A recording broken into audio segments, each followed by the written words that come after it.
Hello everyone, welcome back to our channel সোনার circle ব্লগে। তোমাদের অনেক অনেক ভালোবাসা জানিয়ে আবারও একটা ব্লগ নিয়ে চলে এলাম। সকাল সকাল আজকে চা দিয়ে শুরু করছি ভিডিওটা। তোমরা সকলে দেখবে অবশ্যই, কেউ স্ক্রিপ্ট করে যাবে না। ভিডিওটা আশা করছি ভালো লাগবে। সকাল সকাল দাদা বলছে চা খাবে, দিয়ে আমি বলছি ঠিক আছে দাঁড়া, চাটা আমি বানিয়ে দিচ্ছি। আমি চা খাই না, তা ও বলছে তুইও খা। বলছে ঠিক আছে তাহলে আমিও খাই। তারপরে আদা দিয়ে সুন্দর করে চা বানাবো, তাই আদাটা একটু থেতো করে নিলাম।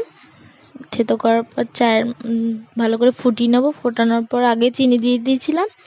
চিনি দেওয়ার পরে তারপরে খানিকক্ষণ ফোটানোর পর চা পাতাটা দিয়ে দিলাম।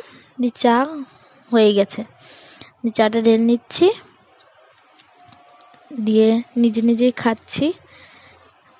ওকে দেওয়া হয়ে গেছে, দাদাকে দেওয়া হয়ে গেছে, তারপরে আমি নিজেই খাচ্ছি। চাটা খেয়ে আমার জিভটা পুরো পুড়ে গেল। তারপরে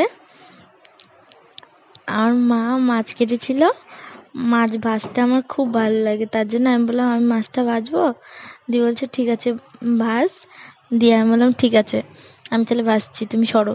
তারপরে মা সরলো, দিয়ে আমি ভাজলাম।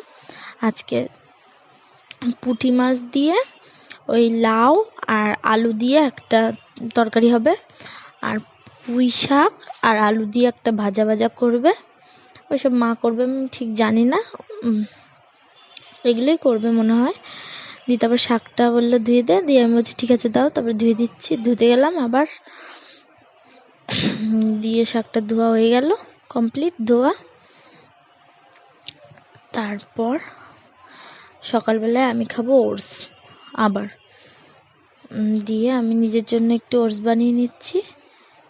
দিয়ে ওটস বানানোটা হলে দেখি মা কিছু বলে নাকি কাজের কথা, তাহলে সেটা করব। তারপর ওটসটা দেখি খেয়ে কেমন লাগছে। ওটসটা খেয়েও আমার জিভে ছ্যাঁকা লেগেছে। দিয়ে চাটা খেয়েও তখন যা হয়েছে এখনও তাই। দিয়ে বিকালবেলা কি মেঘ করেছিল সত্যি, তারপরে মনে হচ্ছে বৃষ্টিই হবে আজকে। ভিডিওটা ভালো লাগলে অবশ্যই like, comment, share and subscribe করে দেবে। Bye bye.